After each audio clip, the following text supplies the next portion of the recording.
President Trump says he and China's President Xi Jinping have made progress toward a deal for a group of investors to take control of TikTok's U.S. operations. The two just wrapped up a phone call. While they've not announced an official deal, the president says he and President Xi are going to meet at the upcoming APEC summit in South Korea next month.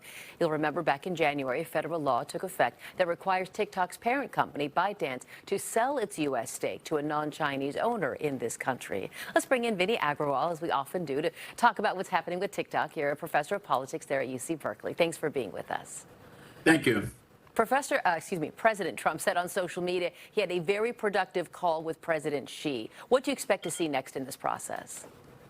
I think there'll still be further negotiations. I think the outlines of a deal are pretty clear. We have Oracle, we have Silver Lake and Andreessen Horowitz, and they're going to have about 80% of the company. I suspect the U.S. government might take a golden share of some kind because that hasn't been announced, but President Trump has said that the government will be involved in this in some way, that taxpayers will benefit. So I suspect the president will announce something like that as well. And I think one has to understand the broader context of this. As we know, this has been going on for a long time. President Trump actually tried to ban TikTok in August of 2020. Then President Biden actually succeeded in banning TikTok, and the Supreme Court upheld it.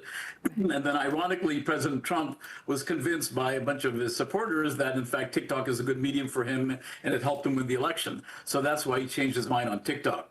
Right. Do you have concerns about the government possibly taking a stake in TikTok?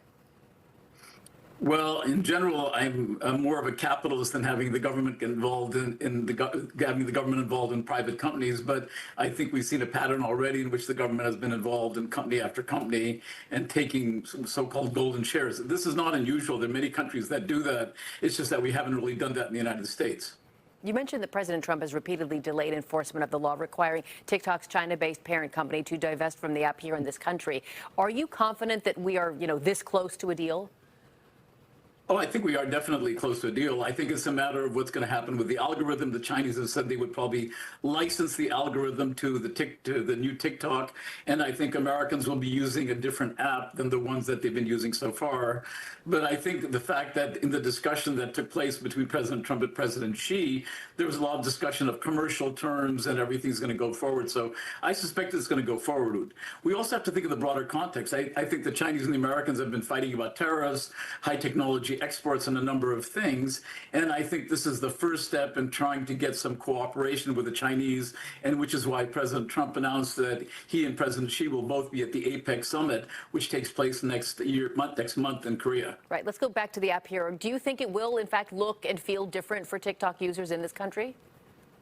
I don't think it'll look that different. I think I think they'll try to make it as close as possible. I think the biggest concern Americans have or American government has, is that to what extent are the Chinese trying to influence what you see on TikTok by manipulating the algorithm? And I think that's been the biggest concern. And I think that's something that when the algorithm is licensed, will probably look quite similar, but it's not clear because a lot of the data will be held in the United States by Oracle and others. So I think that will be a kind of difference in terms of where the data is being held. In terms of the feel of the app, I don't think there's going to be much difference. You work with some of the best and brightest 20-somethings in the country. Do you think the people who sign up for TikTok and check the box actually read what they're agreeing to, understand where all their information is going, or do they just want TikTok?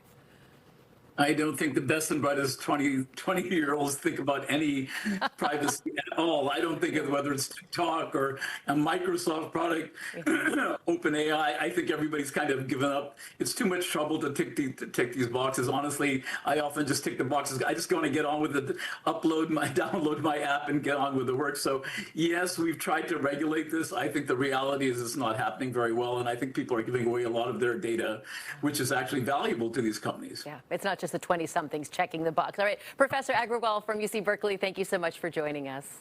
Thank you for having me. Of course.